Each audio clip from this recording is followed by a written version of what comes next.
Bienvenue au coteau des Avelines. Je suis à Sardam-Aveline, une histoire de gonzesse qui a éradiqué des noisetiers parce qu'Aveline, noisettes, etc., etc. Un domaine familial, tout petit domaine familial où on s'amuse beaucoup, j'ai déjà vu, compris. Et c'est l'histoire d'une dame. C'est parce qu'on était à Sardam-Aveline qui a eu une idée et qui a transformé son idée avec son beau-fils. Je vous raconterai, vous avez qu'à regarder. À tout de suite.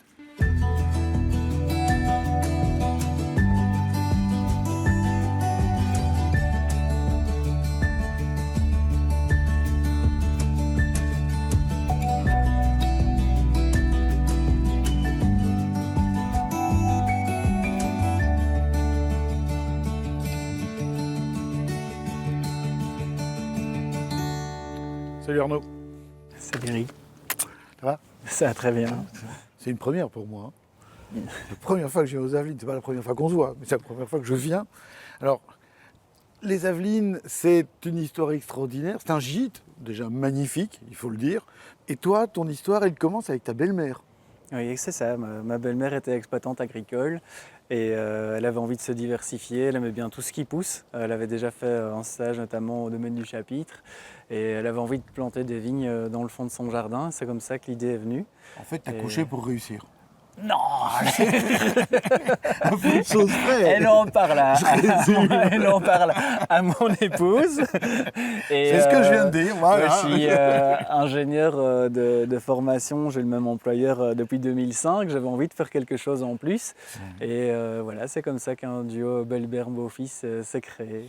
Donc, tu es quand même un exemple extraordinaire parce que tu t'entends bien avec ta belle-mère, elle a une super idée, elle est géniale.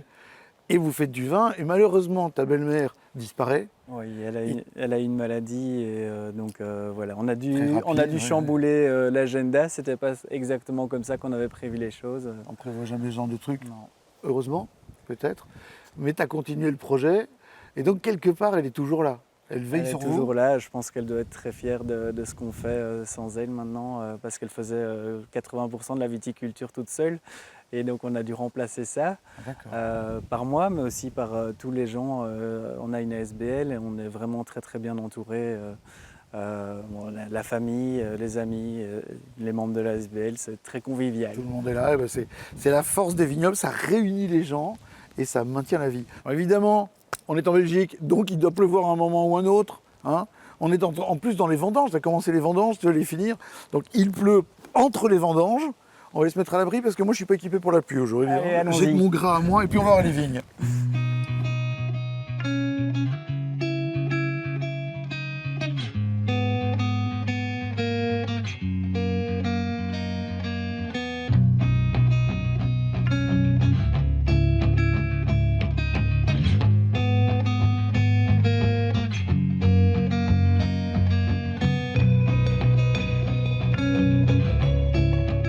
Donc là, Bronner, Sauvigné, etc.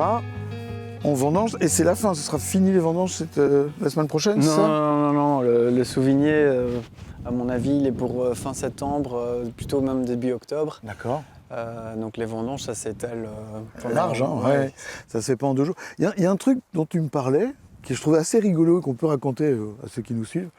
C'est on laisse les grappillons, donc les petites grappes, et alors fin de l'année, enfin plus tard dans la saison, tu le fais avec les enfants. Oui, parce que les enfants, ils ont envie de faire du jus, mais papa, il préfère le vin. Et du coup, on a trouvé un compromis, on laisse les grappillons, et les enfants, c'est leur vendange, et là, on fait du jus avec. Donc enherbement total, ça change l'acidité des vins? Ça donne une certaine couverture qui empêche d'avoir trop de cagnard, et donc ça conserve la fraîcheur dans les raisins. Donc là, vous avez planté, vous avez choisi comment, au hasard, au pif? Non, pas du tout.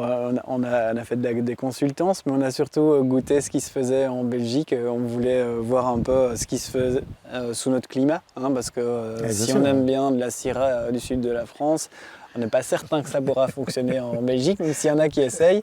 Et donc on a goûté et on a vu qu'il y avait les deux approches, l'approche classique et on a eu un petit coup de cœur pour l'approche des interspécifiques. Et on a voulu limiter les risques, comme c'est encore assez nouveau. On voulait voir un petit peu ce qui commence à donner sur notre terrain. Et on en a choisi 5 et comme ça on a vraiment le choix pour pouvoir faire des chouettes assemblages. Et dans les 5, on en a 3 qu'on peut mettre soit en effervescent, soit en vin tranquille. Donc ça multiplie les possibilités. Et pas de regret sur aucun des 5? Non, ils sont tous très très chouettes. Et on est content de ne pas en avoir pris qu'un seul parce qu'ils ont aussi leurs petits défauts. Par exemple, le Muscaris, il nous donne énormément de travail, 3 fois plus que le Souvigné. Il pousse, il est super vigoureux. Mais on adore les raisins, on adore le vin qu'il produit. Le Souvigné, il est plus facile, mais il est plus tardif, donc il est plus poussif. Donc une année où il y a moins de soleil, il va vraiment mettre du temps avant d'être récolté. Et il arrive à une période où les oiseaux, on les croit. Et là, on risque de perdre une partie de la récolte. Il faut se battre avec les oiseaux. Et donc ils ont tous un petit peu leurs avantages et leurs inconvénients. Et c'est ça qui est sympa d'avoir plusieurs cépages sur le domaine. C'est ça, bosser avec le vivant et la nature. Bon. Moi, je pense qu'il faut qu'on aille déguster, ça c'est important. D'abord, on va retrouver le professeur Xavier qui va nous parler aujourd'hui de type d'agriculture, de production, de viticulture. Voilà, je me souviens du sujet parce que j'ai pas ma fiche évidemment comme d'habitude. Et puis on va déguster parce que, à force de bouffer des raisins, j'ai une langue comme un chausse-pied. Donc, allez, let's go.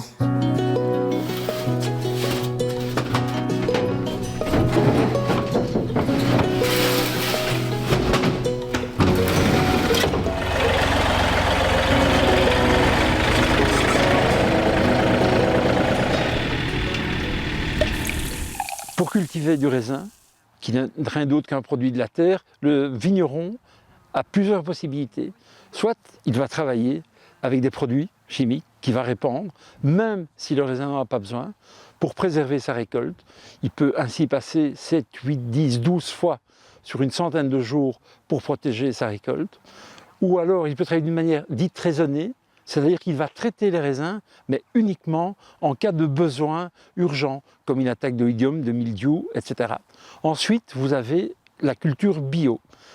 En culture bio, on ne traite qu'avec un peu de cuivre, avec du soufre, et strictement rien d'autre, dans des doses qui sont très, très limitées.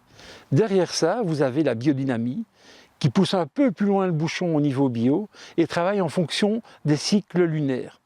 Et le dernier stade possible pour faire du vin sont les vins nature, dans lesquels on ne va strictement rien mettre, mais qui offrent aux consommateurs de solides problèmes. Si ces vins ne sont pas stockés à bonne température, les vins risquent de repartir en fermentation. Donc si vous voyez sur une étiquette un vin où il est indiqué bio, ne pensez pas que le vin est bon, sachez simplement qu'il y a peu de produits dans ce vin.